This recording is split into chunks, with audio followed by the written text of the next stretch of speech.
A scale is an odd thing to review. For one thing, it's one of the few gadgets you have to be completely naked to test. It also sends you down a rabbit hole of fitness tech, with too many apps and too many connected devices that do too many things. The Withings Body Cardio scale is emblematic of that, giving you your heart rate, body fat ratio, bone mass, water mass, the weather and something you never knew you needed called the pulse wave velocity, and your weight. However, Withings, now part of Nokia, aim to make the body cardio as simple and elegant as possible in terms of both design and ease of use. And for the most part, the French company succeeded. Once the scale is set up, you just have to stand on it to get all that data, and it'll look great in your bathroom or anywhere else. The petty problem is the $180 price tag, which makes it one of the most expensive scales on the market. Designed by French partner Ilium Studio, the Body Cardio measures 13 by 13 inches and just 0.7 inches, 18 millimeters thick, with a much more refined design than the company's previous high-end model. The reason it's that lean is that it doesn't have any feet, which helps it work on just about any surface, including carpet. The tempered glass and aluminum body has a clean, dare I say Apple-like design, and the black or white models should blend in with most bathrooms. With a built-in rechargeable battery that goes nearly a year on a single charge, you don't have to buy AA or AAA cells. I set up the scale and Withings Health Mate app in about a half hour, but not without some fiddling and an aborted attempt. During installation, it also installs the MyFitnessPal Partner app. Not counted in that time is getting both Withings and MyFitnessPal to play well with Google Fit. Doing so enabled me to send exercise data from my Samsung Galaxy S6 Edge and LG R Watch to Withings and import my weight, body fat, other vitals into Google's ecosystem. It also works with Apple's Health app. Once the setup is over, using it is simple. Just stand on the scale.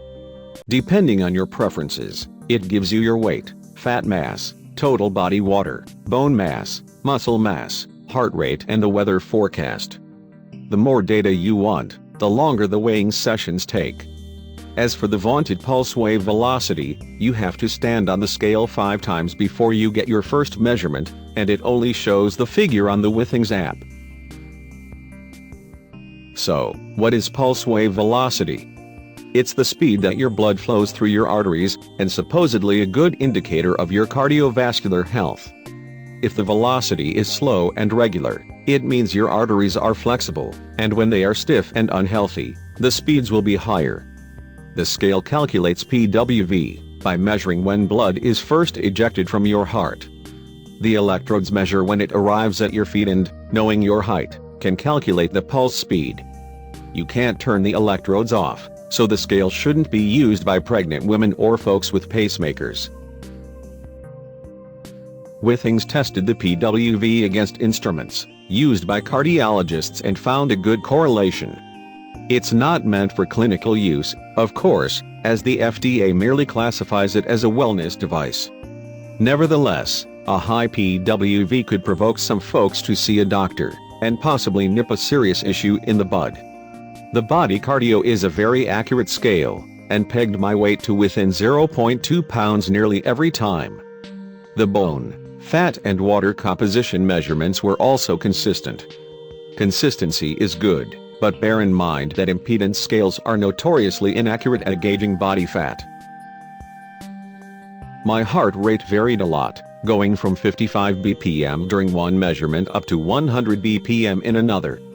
If I was extra careful to keep my feet in exactly the same spot on the scale, the range tightened up a bit, but still varied as much as 15 BPM. Withings told me that it's normal for that measurement to vary, because just standing up can make your heart rate jump considerably. However, after checking my pulse with my finger and a stopwatch, it's clear that the device often misread it. The pulse wave velocity measurement is taken independently of your heart rate and gave me consistent readings between 7.2 and 7.9, which is supposedly normal, though not optimal. Withings doesn't give a lot of information about how to improve that, other than obvious things like exercising more and eating better. However, the company's researchers and doctors will study anonymous user data, compare it with other health factors, like activity level and diet, and eventually use those statistics to help users improve their health. Of course, Withings was recently purchased by Nokia and put in charge of its health division to compete against Apple, Google and other companies. So, the Body Cardio will no doubt help it conduct research on cardiovascular fitness and other health factors. The Withings app connects to the Body Cardio via Bluetooth, and if you connect the scale to your Wi-Fi network, it will upload the data sans phone. You can then track and graph your progress to a T either on your phone or a computer. If you also use MyFitnessPal and Google Fit or Apple Health, and a handset, fitness tracker or smartwatch, you can compare how exercise and diet affect your weight, BMI, pulse wave velocity, etc.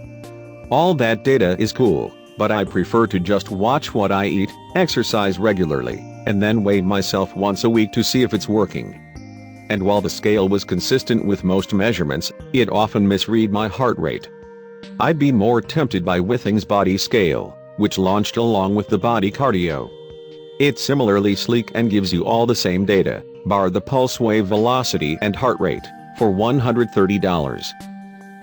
If you're not one to quibble over $50, the Body Cardio easily looks like it's worth $180 thanks to the elegant, low-profile design.